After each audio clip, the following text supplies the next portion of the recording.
Tristan Tetteroo, editor of Strandlines, and with me today is Phiroza from the Indie Club.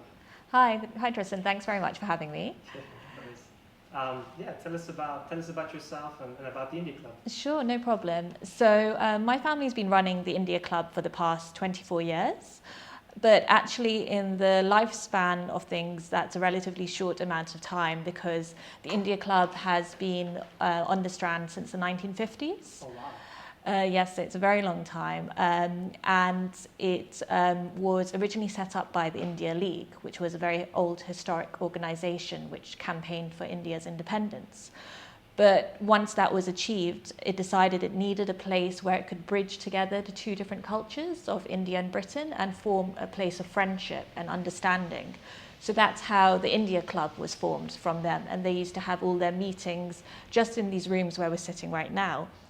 In the early 1990s, the trustees of the India League approached my dad and said, we need someone who can take over the India Club and run it. And so that's when he came on board. And for the past 24 years, we've been running it as a family. Wow. That's a really long history.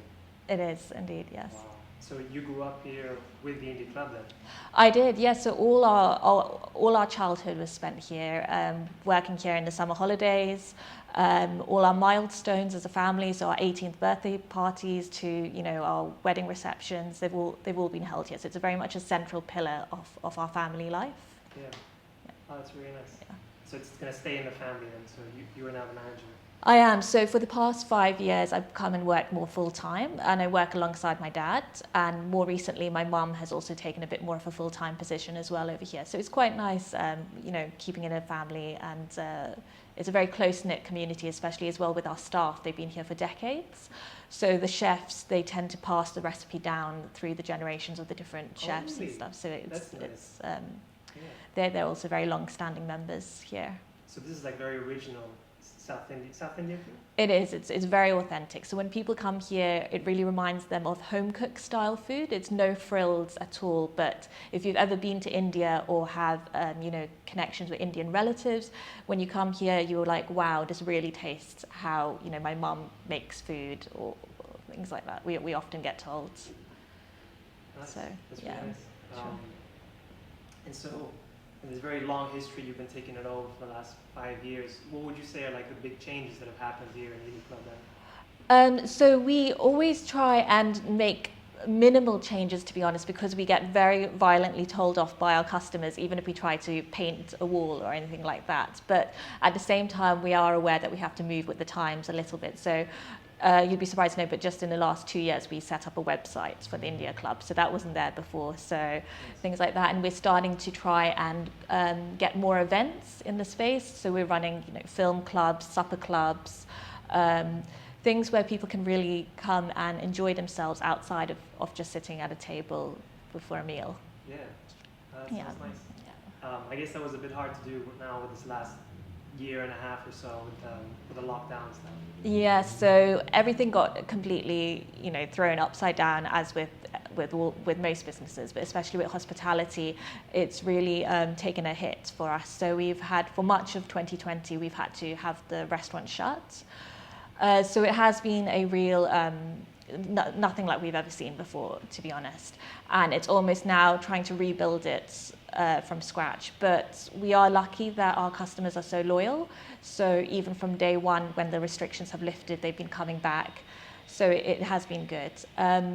The unfortunate thing, though, is we were dealt with the double whammy with the pandemic, because at the same time that the pandemic happened, our landlord decided to serve us with an eviction notice.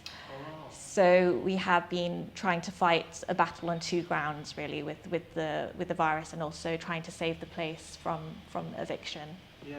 I noticed we had a post on Strandlines about it, that there was a crowdfunding campaign, and that you guys were successful raising funds for that. Yes, so we were delighted with the response. So because the pandemic has hit us so financially, we had to turn to crowdfunding in order to finance our legal fight. And we appeal to the public, and each time we do this, because this is just the latest in a line of fights we've really had with the landlord to keep the place, We've been so overwhelmed by the public's real drive to continue this place. And that's where our energy really comes from as well, to keep fighting for the India Club. It's because we hear so many stories from people saying you can't give up, and people saying they'll chain themselves to the stairs if anything happens. So it's a very strong support we've got. So to give you a bit of context, it's been really going on since 2017. Our landlord, Marston Properties, they put in a redevelopment application in 2017 to redevelop the property into a modernised hotel. But we appealed to the public then, and even our neighbours on the Strand, they all pulled together, and we had a petition with over 26,000 people signed. And that had a very powerful impact on Westminster Council, who decided to reject those redevelopment proposals.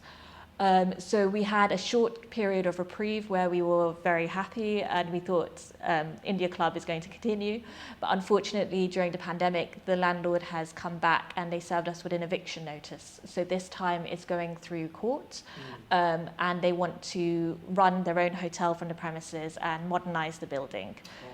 So once again, we had to draw up the battle cry, really, to try and save the club. Right. Yeah. So this is now something that's going to be starting and kind of ongoing now. It is, yes. So we did the crowdfunding, and now that gave us the confidence to then push ahead with the legal fight. So we have filed our defence in court, and we're just waiting for a court date now. Wow. Yeah. There's a lot going on there. It is, yes. many balls to juggle, and at the same time trying to run the business. So it's been challenging, but we do have the energy to keep going.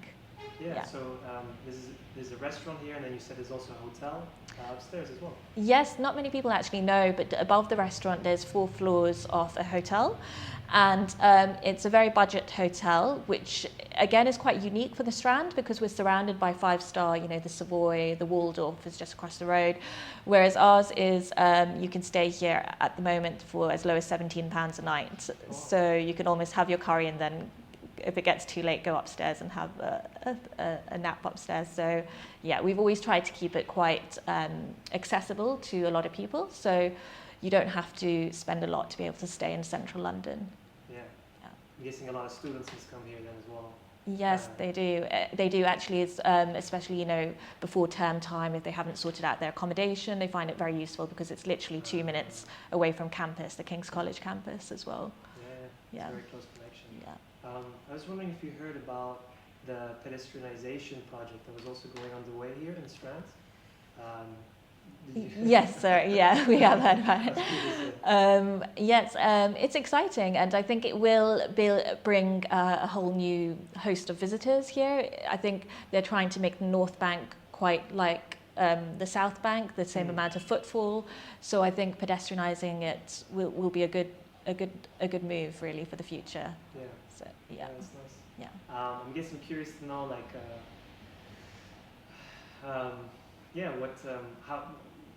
what do you see like the future of the Indie Club being, or Yes, so the future, we want to carry on making it more than just a restaurant. We want to make it a community space, which it already is. So we just want to carry on that ethos. So really encouraging community groups to use the space, come here for their meetings, for their events. Also opening it up to different people from different backgrounds. So we've also have a lot of Latin American events. We had salsa classes, film nights and things like that as well. So we do get in touch with student societies and asking if they want to hold events here. And so it's a real community hub, I think, this place. That's really nice. Yeah. Thank you so much for this time. No problem. It's been a pleasure.